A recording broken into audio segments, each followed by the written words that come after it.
ಆಯ್ಕೆ ಆಗಿರೋದು ತುಂಬಾ ಸಂತೋಷ ಅನ್ಸುತ್ತೆ. ನಮ್ಮ ಮನೇಲಿ ಇವಾಗ ಯಜಮಾನರಾಗಲಿ ನನ್ನ ಮಕ್ಕಳಾಗಲಿ ಎಲ್ಲರೂ ಪ್ರೋತ್ಸಾಹ ಕೊಟ್ಟಿರೋದಕ್ಕೆ ನಾನು ಇವತ್ತು ಇಲ್ಲಿವರೆಗೂ ಬಂದಿರೋದು. ಆಮೇಲೆ ನನ್ನ ಸದಸ್ಯರು ಮತ್ತು ಲೀಡರ್ಸು ಎಲ್ಲರ ಸಪೋರ್ಟು ನನಗೆ ತುಂಬಾ ಚೆನ್ನಾಗಿತ್ತು. ಎಸ್ಪೆಷಲಿ ಅಂಟೋನಿ, ಟೋನಿ, ಪಾಲನ, ಇದರಲ್ಲಿ ತುಂಬಾ ಇದು ಮಾಡಿದ್ದಾರೆ ನಮಗೆ. ಅವ್ರಿಗಂತೂ ನಾನು ಧನ್ಯವಾದ ಹೇಳಲೇಬೇಕು. ಆಮೇಲೆ ನಾನು ಇವತ್ತು ಇಲ್ಲಿವರೆಗೂ ಬಂದಿರೋದೇನು ಅಂದರೆ ನಾನು ಆಶ್ರಯ ಯೋಜನೆ ಮಾಡಬೇಕು ಅಂತ, ಆಮೇಲೆ ಕಸ ಘಟಕದೊಂದು, ಆಮೇಲೆ ಬಲ್ಪ್ ವಿದ್ಯುತ್ ಇದರದ್ದು ಎಲ್ಲ ಮಾಡಬೇಕು ಅಂತ. ಬೇರೆ ಏನೇ ಇರಲಿ ಊರಲ್ಲಿ ಎಲ್ಲ ಕೆಲಸ ನಾನು ಮಾಡಲೇಬೇಕು ಅಂತ ಬಂದಿದ್ದೀನಿ. ಪ್ರದೇಶದಲ್ಲಿ ಇರೋರು ಎಲ್ಲರಿಗೂ ಧನ್ಯವಾದ ಹೇಳ್ತೇನೆ. ಅವರಿಂದನೇ ಇವತ್ತು ನಾನು ಇಲ್ಲಿವರೆಗೂ ಬಂದಿರೋದು. ಎಲ್ಲರಿಗೂ ನನ್ನ ಹೃದಯಪೂರ್ವಕ ಅಭಿನಂದನೆಗಳು ಹೇಳ್ತಾ ಇದ್ದೀನಿ. ಆಶ್ರಯ ಯೋಜನೆ ಇದು ಆ್ಯಕ್ಚುಲಿ ಆಲ್ಮೋಸ್ಟ್ ಮುಂದಕ್ಕೆ ತಂದಿದ್ದೆ ಅದನ್ನು. ಇವಾಗ ಅದನ್ನು ಕಂಪ್ಲೀಟ್ ಮಾಡಿ ST ಸೋಮಶೇಖರ್ ಅವ್ರ ಕಡೆಯಿಂದ ಅದನ್ನು ಕಂಪ್ಲೀಟ್ ಮಾಡಲೇಬೇಕು. ಅವರು ಅದನ್ನು ಮಾಡಿಕೊಡ್ತೀನಿ ಅಂತ ಭರವಸೆ ಕೊಟ್ಟಿದ್ದಾರೆ. ಅದನ್ನು ಕಂಪ್ಲೀಟ್ ಮಾಡಲೇಬೇಕು. ಬಡವರಿಗೆ ನೂರಾರು ಮನೆಗಳಾಗುತ್ತೆ, ಅದನ್ನು ಮಾಡಬೇಕು ಅಂತಲೇ ನಮ್ಮ ಗುರಿ. ಇವಾಗ ನಮ್ಮ ನೆಚ್ಚಿನ ಸದಸ್ಯರು ನನ್ನನ್ನು ಉಪಾಧ್ಯಕ್ಷರಾಗಿ ಆಯ್ಕೆ ಮಾಡಿದ್ದಾರೆ. ನಮ್ಮ ಅಧ್ಯಕ್ಷರಿಗೆ ಜಮುನಾ ಮೇಡಮ್ ಅವ್ರಿಗೆ ನಾನು ಕಂಗ್ರ್ಯಾಚುಲೇಷನ್ ಹೇಳ್ತಾ, ಮತ್ತು ನನಗೆ ಆಂಟೋನಿ, ಟೋನಿ ಮತ್ತು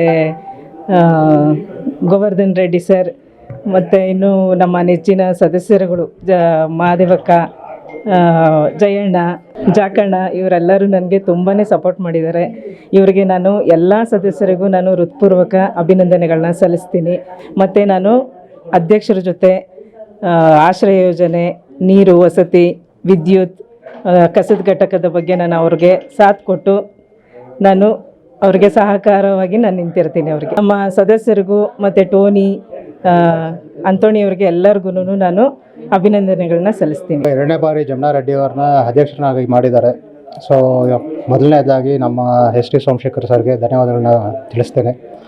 ಅದೇ ರೀತಿ ನಮ್ಮ ಆಂಟೋನಿ ಅವರು, ಟೋನಿ ಅವರು, ಎಲ್ಲ ಸದಸ್ಯರುಗಳು ಜಮುನಾ ರೆಡ್ಡಿ ಅವರೇ ಮತ್ತೆ ಅಧ್ಯಕ್ಷರಾಗಬೇಕು ಅಂತ ಬಯಸಿ ಮತ್ತೆ ಅವ್ರನ್ನ ಗೆಲ್ಲಿಸ್ಕೊಟ್ಟಿದ್ದಾರೆ. ಅವ್ರದ್ದೊಂದು ಗುರಿ ಇದೆ, ಆಶ್ರಯ ಯೋಜನೆಯನ್ನು ಮಾಡಿಕೊಡ್ಬೇಕು, ಬಡವ್ರಿಗೆ ಮನೆ ಕಳಿಸ್ಕೊಡ್ಬೇಕು ಅನ್ನೋದು. ಅದು ಮೊದಲನೇ ಸಲ ಗೆದ್ದಾಗ ಮಾಡ್ಕೊಡೋಕ್ಕಾಗಲಿಲ್ಲ, ಅದು ಅರ್ಧಕ್ಕೆ ನಿಂತೋಗಿತ್ತು. ಈಗ ಅದನ್ನು ಪೂರ್ಣಗೊಳಿಸಬೇಕು ಅಂತ ಅವರು ಅದೇ ಒಂದು ಗುರಿನ ಇಟ್ಕೊಂಡು ಮತ್ತೆ ನಿಂತ್ಕೊಂಡು ಮತ್ತೆ ಗೆದ್ದು ಬಂದಿದ್ದಾರೆ. ಸೊ ನಮ್ಮ ಸಹಕಾರ ಅವ್ರಿಗೆ ಇರುತ್ತೆ. ಸೊ ಅದನ್ನು ಬಡವರಿಗೆ ಮಾಡಿಕೊಡ್ಲಿ ಅನ್ನೋದು ನಮ್ಮ ಆಶಯ. ಎಲ್ಲ ಸದಸ್ಯರುಗಳು ಗೆಲ್ಲಿಸ್ಕೊಟ್ಟಿರೋದಕ್ಕೆ ಧನ್ಯವಾದಗಳು. ಜಮುನಾ ಅವ್ರಿಗೆ ನಾನು ಅಭಿನಂದನೆ ಸಲ್ಲಿಸ್ತಾ 2ನೇ ಬಾರಿ ಅಧ್ಯಕ್ಷರಾಗಿದ್ದಾರೆ. ಯಾಕೆಂದರೆ ಅವರು ಫಸ್ಟ್ನೇ ಬಾರಿ ಏನು ಅವರು ಅಧಿಕಾರದಲ್ಲಿ ಒಳ್ಳೆ ಕೆಲಸ ಮಾಡಿದರು ಆ ಯೋಜನೆಗಳಿಗೆ ಇಲ್ಲಿ ಸದಸ್ಯರುಗಳಾಗಲಿ, ಇಲ್ಲಿ ಕಾರ್ಯಕರ್ತರುಗಳಾಗಲಿ ಅವ್ರು ಬೆಂಬಲಿಸಿದ್ದಾರೆ. ಅದೇ ರೀತಿ ನಮ್ಮ ಯಶವಂತಪುರ ಕ್ಷೇತ್ರದ ಸೋಮಣ್ಣವರು, ಅವರು ಬೆಂಬಲ ಎಲ್ಲ ಇದ್ದು ಇನ್ನು ಕೆಲಸಗಳು ಮಾಡಲಿ ಅಂತ ನಾನು ಅಭಿನಂದನೆ ಸಲ್ಲಿಸ್ತೀನಿ. ಅದೇ ರೀತಿ ಯಾವುದೇ ಊರಿನ ಡೆವಲಪ್ಮೆಂಟ್ ರೋಡ್ಗಳು ಆಗಿರ್ಬೋದು, ಅವ್ರ ಯೋಜನೆಗಳಲ್ಲಿ ರೋಡ್ ಡೆವಲಪ್ಮೆಂಟು, ನೀರಿಂದು ಯೋಜನೆ ಇಟ್ಕೊಂಡು ಕಸ ಘಟಕದ್ದು ಅದೆಲ್ಲ ಮಾಡಲಿ, ಅವ್ರ ಜೊತೆ ನಾವು ಬೆಂಬಲ ಇಟ್ಕೊಂಡು ಯಶಸ್ವಿ ಮಾಡಿ.